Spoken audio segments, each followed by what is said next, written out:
Viewers, শহীদের মনে হয় এবার একটা উচিত শিক্ষা হয়েছে।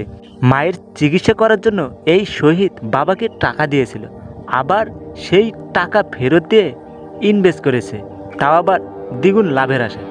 ওদিকে আবার খায়রুলের বাবা মা একেবারেই খায়রুলের মায়ের টাকার অভাবে বাড়িটা পর্যন্ত বিক্রি করে দিল, আর এদিকে এক নিমিষেই শহীদের সমস্ত টাকা শেষ হয়ে গেল। সম্মানিত ভিউয়ার্স, বিডিডেমা ইউটিউব চ্যানেলের পক্ষ থেকে আমি আপনাদেরকে সবাইকে আমার এই ইউটিউব চ্যানেলে স্বাগত জানাচ্ছি।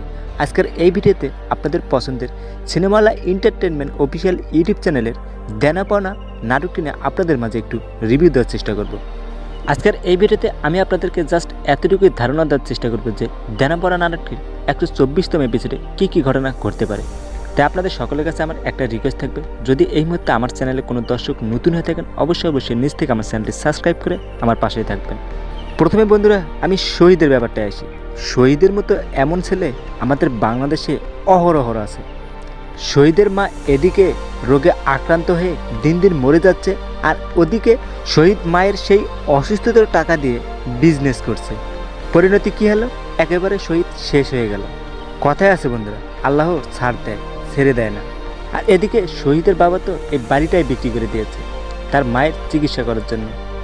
কিন্তু এখানে কথা হলো, শহীদের মা ইতিমধ্যেই তার যে ব্রেন টিউমার হয়েছে এটা জেনে ফেলেছে, আর এটা জানার পর থেকেই শহীদের মা কিন্তু অনেকটাই ভেঙে পড়েছে। যাই হোক বন্ধুরা, শহীদের এই ব্যাপারটা যখন সবাই জানতে পারবে তখন তো বিশেষ করে শহীদের শাশুড়ি তো শহীদকে একেবারে ধুয়ে মুছে ফেলবে।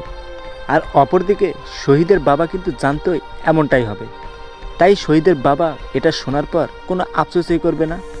আর এমন সন্তানের জন্য আফসোস করা একেবারে এটা বোকামো হবে।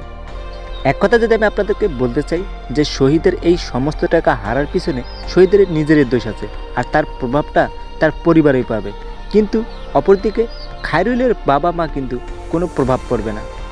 আর যেটা আপনারা দেখতে পারবেন দেনা পাওনা নাটকটির 124তম এপিসোডে, আর 124তম এপিসোড আপনারা দেখতে পারবেন আগামীকাল দুপুর 12টার দিকে শুধুমাত্র সিনেমালা অফিসিয়াল ইউটিউব চ্যানেলে। তাই আপনাদেরকে নতুন দেনা পাওনা সিরিয়াল নাটকটি 124তম এপিসোড দেখার আমন্ত্রণ জানিয়ে আজকের মতো আমি আপনাদের সকলের কাছ থেকে বিদায় নিচ্ছি। সকলে ভালো থাকবেন। আল্লাহ হাফেজ।